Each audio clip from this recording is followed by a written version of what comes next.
मित्रांनो, का कोणास ठाऊक, पण काही लोक फक्त एक वाक्य बोलतात आणि समोर सगळं जग शांत होऊन त्यांचं ऐकायला लागते. आणि काही लोक दिवसातून 100 वेळा बडबड करतात पण कोणीही त्यांचे ऐकत नाही. तुमच्या बाबतीत कधी असं होतं का? तुम्ही खूप मेहनत करता, खूप चांगलं वागता, पण तरीही लोक तुमचा आदर करत नाही. असं असेल तर हा व्हिडिओ फक्त तुमच्यासाठी आहे, कारण मी स्वतः हे सगळं अनुभवलेलं आहे. एक काळ असा होता जेव्हा मी मनापासून लोकांसोबत चांगलं वागायचो, मेहनत करायचो, सर्वांसाठी काहीतरी करायचो, पण जेव्हा वेळ यायची तेव्हा लोक मला गांभीर्याने घ्यायचेच नाही. त्यावेळेस खूप चुकल्यासारखं वाटायचं. माझ्यात काय कमी आहे असा विचार मनात यायचा. पण मग एक दिवस मला एक गोष्ट समजली, रिस्पेक्ट मिळवायचा असेल तर फक्त चांगलं वागणं पुरेसं नाहीये, त्यासाठी शहाणपण पाहिजे. आज मी तुम्हाला 15 असे जबरदस्त नियम सांगणार आहे जे लोकांना तुमचा रिस्पेक्ट करण्यासाठी भाग पाडतील. चला तर मग आजच्या या व्हिडिओला सुरुवात करूया. सगळ्यात पहिला आणि महत्वाचा नियम आहे स्वतःचा सन्मान करा. अमेरिकन नेता एलेनॉर रूझवेल्ट म्हणतात, तुमच्या परवानगीशिवाय कोणीही तुमचं मन दुखवू शकत नाही, तुम्हाला कमीपणाची जाणीव करून देऊ शकत नाही. म्हणजेच तुमची किंमत किती आहे, तुम्हाला किती सन्मान मिळायला हवा हे ठरवायचं काम दुसऱ्याचं नाही, ते फक्त तुमचं आहे. तुम्ही स्वतःला जितका मान द्याल तितकाच मान तुम्हाला जगाकडून मिळेल. समोर कोणी असो, एखादा भिकारी असो किंवा जगातला सगळ्यात श्रीमंत माणूस, तुम्ही स्वतःला कधीच कमी समजू नका. कल्पना करा, जर समोर तुमच्यासारखाच एक माणूस उभा असेल तर तुम्ही त्याच्याशी कसे वागाल? सन्मानानेच वागाल ना. मग स्वतःशी सुद्धा तसेच वागा, कारण स्वतःचा आदर करणं हीच पहिली पायरी आहे इतरांकडून आदर मिळवण्याची. दुसरा नियम आहे घेण्याआधी द्यायला शिका. आदर हा आरशासारखा असतो, तुम्ही जितका दुसऱ्यांना दाखवाल तेवढे जास्त प्रतिबिंब तुमच्यावर पडेल. आदर मिळत नसतो, कमावा लागतो. आणि काही कमवायचं असेल तर आधी काहीतरी द्यावं लागतं. आणि लोकांना सगळ्यात जास्त काय हवं असतं? रिस्पेक्टच ना. जसा तुम्हाला रिस्पेक्ट हवा आहे तसा समोरच्यालाही हवा असतो. म्हणून जर समोरचा व्यक्ती तुमच्याशी चांगल्या पद्धतीने बोलत असेल तर उगाच तडक फडक वागू नका, त्याच्याशी सुद्धा आदराने वागा. आणि जर कुणी तुम्हाला रिस्पेक्ट देत नसेल तर त्याच्याशी वाद घालू नका, पण त्याला तीव्र शब्दात सांगा की त्याच्या अशा वागण्याला तुम्ही अजिबात महत्व देत नाही. एक ट्रिक सांगतो, अशा लोकांना सरळ बोलून टाका, मी तुला आणि तुझ्या बोलण्याला अजिबात गांभीर्याने घेत नाही. मला वाटतं तू अजून विचाराने पक्का झालेला नाहीस, पण सगळ्यात आधी तुम्ही स्वतःहून प्रत्येकाला रिस्पेक्ट द्या, मग तो लहान असो किंवा मोठा. तिसरा नियम आहे घाईघाईमध्ये प्रतिक्रिया देऊ नका.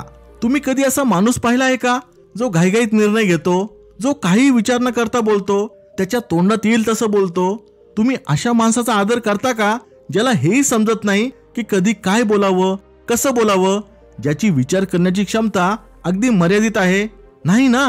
तर मग तुम्ही देखील असं वागू नका. आयुष्यात अनेक चढ उतार येतात, कधी चांगले तर कधी वाईट अनुभव येतात. परिस्थिती कशी असो, तुमच्या मनाची स्थिरता राखणं खूप महत्वाचं आहे. माझा एक मित्र आहे, खूप शांत आणि समजूतदार. काही विचारलं तरी लगेच उत्तर देत नाही. तो म्हणतो, मला थोडा वेळ दे, विचार करतो आणि मग सांगतो. आणि खरंच जेव्हा त्याचं उत्तर येतं ते स्पष्ट, परिपक्व आणि मुद्देसूद असतं. त्यामुळे मला त्याचा नेहमीच खूप आदर वाटतो. म्हणून असे व्यक्तिमत्व बना जो नेहमी विचार करून बोलतो, वेळ घेऊन निर्णय घेतो. घाईघाईमध्ये दिलेले उत्तर लोक विसरून जातात, पण विचारपूर्वक दिलेला सल्ला कायम लक्षात राहतो. चौथा नियम आहे कोणी अपमान केल्यावर डोळ्यात बघा. तुम्ही कितीही सज्जन, यशस्वी किंवा आदरणीय असलात तरी काही लोक तुमच्यावर टीका करतील, गैरसमज पसरवतील आणि काही वेळा उघडपणे अपमान करतील. समाजात सर्वांना तुम्ही आवडालच हे शक्य नाही. काही लोकांना तुमचं यश, तुमचा आत्मविश्वास, तुमची शांती बघवत नाही. आणि त्यातले काही जण केवळ स्वतःला मोठं वाटावं म्हणून दुसऱ्यांना लहान करण्याचा प्रयत्न करत राहतात. जेव्हा कुणी एखादा व्यक्ती तुमचा अपमान करतो तेव्हा तुमची नजर खाली जाऊ देऊ नका, घाबरू नका, चिडूही नका. उलट त्या व्यक्तीकडे धैर्याने, स्वाभिमानाने आणि शांतपणे डोळ्यात बघा. असे केल्याने तुम्ही समोरच्याला एक संदेश पाठवत असता, मी कमजोर नाहीये, मी तुझ्या अपमानाने खचणार नाही. यामुळे तो अस्वस्थ होईल, त्याला स्वतःच्या वागणुकीचं भान येईल आणि शेवटी तो स्वतःच गप्प बसेल. उदाहरणार्थ, समजा तुमचा बॉस तुम्हाला सगळ्यांसमोर अपमानित करतो, आवाज चढवतो. अशा वेळी शांतपणे त्याच्याकडे बघा. भीती किंवा अहंकार दाखवायचा नाही, फक्त आपला आत्मसन्मान दाखवायचा. तुमचे डोळे सांगतील जरी मी चुकलो असेल पण मी एवढा मोठा गुन्हा केला नाहीये. 5वा नियम आहे मागणी आणि पुरवठ्याचा नियम, law of demand and supply. आदर हा केवळ तुमचं वय, तुमचा चांगुलपणा किंवा स्वभावावर आधारित नसतो. तो तुमचं स्थान म्हणजे तुमची पोझिशन, तुमचे मूल्य आणि समाजासाठी तुम्ही काय करता यावर आधारित असतो. उदाहरणार्थ, जर एखादी व्यक्ती देशाचा पंतप्रधान असेल तर समाज त्या व्यक्तीचा आपोआप आदर करतो, कारण ती व्यक्ती एका मोठ्या पदावर आहे. जरी ती व्यक्ती वैयक्तिक पातळीवर फारशी चांगली नसली तरीही लोक तिच्याशी आदरानेच वागतात. आदराचा खेळ पूर्णपणे मागणी आणि पुरवठा या तत्वावर चालतो. जर तुमच्याकडे एक दुर्मिळ कौशल्य असेल, जसे की आर्टिफिशियल इंटेलिजन्स एक्सपर्ट, सर्जन, एखाद्या खास भाषेचा अनुवादक, आणि अशा व्यक्ती फार कमी असतील, तर तुमची किंमत आणि आदर आपोआप वाढतो, कारण मागणी जास्त आहे आणि पुरवठा कमी आहे. या उलट तुम्ही एक साधारण काम करणारे असाल आणि असंख्य लोक तेच करत असतील तर लोक तुमचा फारसा आदर करणार नाही, कारण तुमचं स्थान दुर्मिळ किंवा उपयुक्त नाही. म्हणून आदर मिळवायचा असेल तर अशा स्किल शिका ज्या दुर्मिळ आहेत. समाजासाठी उपयुक्त व्हा, स्वतःची एक ओळख निर्माण करा. 6वा नियम आहे बोलण्यामध्ये सहजता आणा. बोलताना अगदी थोडक्यात, शांत आणि ठाम पद्धतीने बोला. बोलण्याची गती फार झपाट्यानं नको आणि फार संथही नको. जशी गती तुमच्या विचारांशी जुळते तशी ठेवा.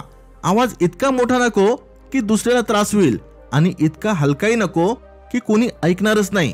बोलण्याआधी थोडं थांबा, विचार करा नेमकं काय बोलायचं आहे, कसं बोलायचं आहे. शब्दांची निवड करा, बोलण्याची पद्धत ठरवा आणि जेव्हा बोलाल तेव्हा इतका अर्थपूर्ण बोला की समोरच्याच्या मनात एकच विचार यावा, वाह किती छान सांगितलंय. 7वा नियम आहे तुम्ही किती हुशार आहात हे सिद्ध करण्याचा प्रयत्न करू नका. ठीक आहे, तुम्ही हुशार आहात, पण तुम्हाला लोकांकडून त्याची मान्यता हवी आहे का, कौतुक हवंय का, की बघा बघा मी किती हुशार आहे, बुद्धिमान आहे. जर हीच तुमची इच्छा असेल तर तुम्ही चुकीच्या मार्गावर आहात. स्वतःबद्दल सतत बोलणं, मोठेपणाचं प्रदर्शन करणं, इतरांना कमी समजणं हा सन्मान मिळवण्याचा मार्ग नाही, उलट हा सन्मान गमावण्याचा मार्ग आहे. लोक 2 प्रकारचे असतात. एक ते जे एखाद्या डोंगराच्या पायथ्याशी उभे राहून जोरजोरात ओरडत राहतात, मी हा डोंगर चढू शकतो, मी हा डोंगर चढू शकतो. आणि दुसरे ते जे डोंगराच्या शिखरावर उभे असतात पण शांत राहतात, ते काहीही बोलत नाही. त्या ओरडणाऱ्या व्यक्तीवर लोकांचे लक्ष असते, पण त्यांच्या नजरेत जो शिखरावर पोहोचलेला आहे तो जास्त लक्षात राहतो. तुम्ही काय आहात आणि तुम्ही काय करू शकता हे तुम्हाला चांगले माहिती असणे महत्वाचे आहे. विचार करा, एक जादूगार आपल्या जादूचं रहस्य उघड करत असेल तर त्याच्या जादूची किंमतच राहणार नाही. तसंच मी किती स्मार्ट आहे हे सांगण्यात काहीही सन्मान नाही. 8वा नियम आहे तुमची देहबोली रुबाबदार बनवा. तुम्ही ह्या व्यक्तीला ओळखता का? हे आहेत अमेझॉनचे संस्थापक जेफ बेझोस. आता तुम्हीच मला सांगा, तुम्ही ह्या माणसाला जास्त गंभीरतेने घ्याल की दुसऱ्या माणसाला? हे देखील जेफ बेझोस आहे, पण हा फोटो 20 वर्षानंतरचा आहे. दोन्ही फोटोंमध्ये व्यक्ती एकच आहे, फक्त त्यांच्या देहबोलीमध्ये फरक आहे. तुमची देहबोली तुमचा आत्मविश्वास दर्शविते. तुम्ही जितके अधिक झुकलेले, कमजोर आणि दीनदुबळे असाल, लोक सुद्धा तुम्हाला तशीच वागणूक देतील. एक चांगली देहबोली तुमच्या रिस्पेक्टला किती वाढू शकते याचं हे उत्तम उदाहरण आहे. 9वा नियम आहे कपड्यांचे मानसशास्त्र. कपडे माणसाला रिस्पेक्ट मिळवून देण्यात मोठी भूमिका बजावतात, हे लक्षात घ्या. हा शाहरुख खान आहे आणि हा देखील शाहरुख खान आहे. क्लीन शेव्ड, लुक सेम आणि हेअरस्टाईल मध्ये सुद्धा काही खास फरक नाही. फरक काय आहे? कपडे. एका बाजूला ढिला बेजार शर्ट आहे आणि दुसऱ्या बाजूला एक प्रॉपर सूट आहे. कोण जास्त आत्मविश्वासू आणि सन्मानास पात्र वाटतंय? सूट ही अशी गोष्ट आहे की ती घातल्यावर तुमचं व्यक्तिमत्व अधिक प्रभावी आणि सन्माननीय वाटू लागतं. पण रोजचं आयुष्य सूट घालून चालत नाही, हे तितकंच खरं आहे. आता हा फोटो पहा, हा देखील शाहरुख खानच आहे, ज्याने फक्त एक फिट शर्ट घातलाय जो त्याच्या स्किन टोनला छान कॉम्प्लिमेंट करतोय. सूट नसतानाही तो व्यवस्थित, आत्मविश्वासपूर्ण आणि सन्मानास पात्र दिसतो. तुमचं बाह्य रूप, कपड्यांची निवड, रंग, स्वच्छता, फिटिंग आणि शैली हे सगळं तुमचं अंतर्मन, तुमचा आत्मसन्मान आणि लोकांशी असलेलं तुमचं नातं दर्शवितं. तुम्ही स्वतःबद्दल काय विचार करता हे तुमच्या कपड्यातून दिसतं. फाटके, मळलेले, बेढप कपडे वापरणारा माणूस चांगला जरी असला तरी लोक न कळत त्याचा कमी रिस्पेक्ट करतात. शर्ट 5,000 रुपयांचा असो किंवा 500 रुपयांचा, जर तो तुमच्यावर नीट बसत असेल आणि तुमचं व्यक्तिमत्व खुलवत असेल तर लोक तुम्हाला नक्कीच आदराने पाहतील. 10वा नियम आहे स्वतःवर हसायला शिका. स्वतःवर हसायला शिका. आयुष्यात थोडी सहजता घेऊन या. प्रत्येक गोष्ट फारच गंभीरपणे घेऊ नका. जो व्यक्ती नेहमीच गंभीर असतो, कधीही जोक करत नाही आणि प्रत्येक लहान गोष्टींवरून नाखुश होतो, लोक त्याची इज्जत करत नाही. म्हणून जर कोणी तुमच्यावर छोटासा जोक केला तर शांत राहा. याचा अर्थ असा नाही की तुम्ही कमजोर आहात, तर हे दाखवते की तुमच्याकडे स्वतःवर हसायचा आणि हलक्या मनाने गोष्टी घेण्याचा चांगला सेन्स आहे. हा गुण तुमचा आदर वाढवतो, कारण लोक अशा व्यक्तीकडे आकर्षित होतात ज्याचं स्वतःवर हसण्याचं आणि हलक्या फुलक्या वातावरणात राहण्याचं सामर्थ्य असतं. 11वा नियम आहे तुमची कमजोरी, तुमचे दोष दुसऱ्यांना सांगू नका.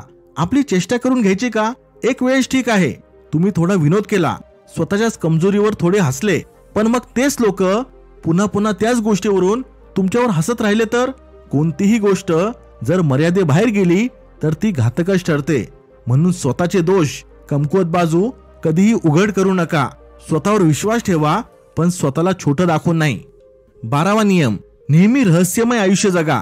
कधीही तुमची कमजोरी किंवा ताकद इतरांशी शेअर करू नका. कोणालाही हे माहिती होऊ देऊ नका की तुम्ही काल काय करत होता, आता काय करत आहात आणि उद्या काय करणार आहात.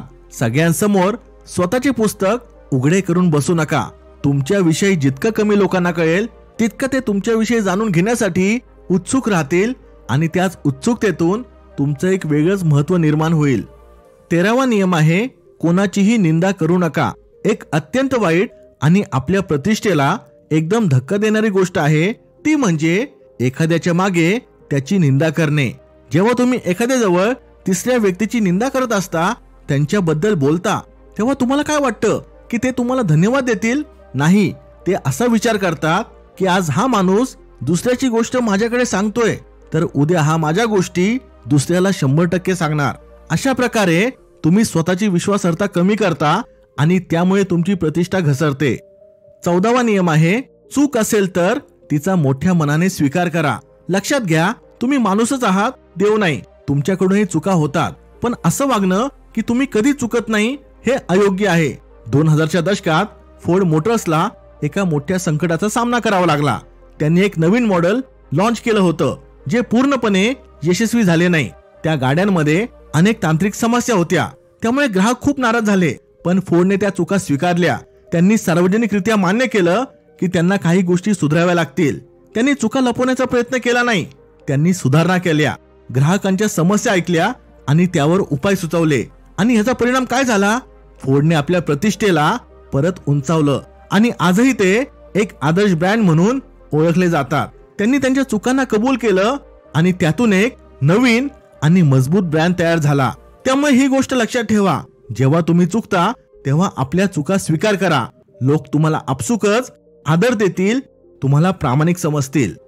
15वा नियम आहे नम्र बना, पण चांगलेपणाचा आव आणू नका. शेवटी एक गोष्ट लक्षात ठेवा, नेहमी नम्र राहा, पण चांगले बनण्याचा आव आणू नका. विनम्र माणूस दुसऱ्यांशी चांगला वागतो कारण तो आतून चांगला असतो. चांगुलपणाचा आव आणणारा माणूस स्वतःच्या फायद्यासाठी दुसऱ्यांशी चांगला वागतो आणि हाच फरक लोक ओळखतात. आज नाही तर उद्या लोकांना तुमची खोटी ऍक्टिंग कळते. कधी कधी तर जास्त चांगलं वागणं सुद्धा तुमच्या अंगलट येतं. लोक तुमचं भलं मानणं सोडून तुमचाच गैरफायदा घेऊ लागतात. मित्रांनो, हे होते ते 15 जबरदस्त नियम जे तुम्हाला हरवलेला रिस्पेक्ट मिळवून देतील. व्हिडिओ आवडला असेल तर लाईक करून माझा उत्साह वाढवा. Thanks for watching. Stay blessed.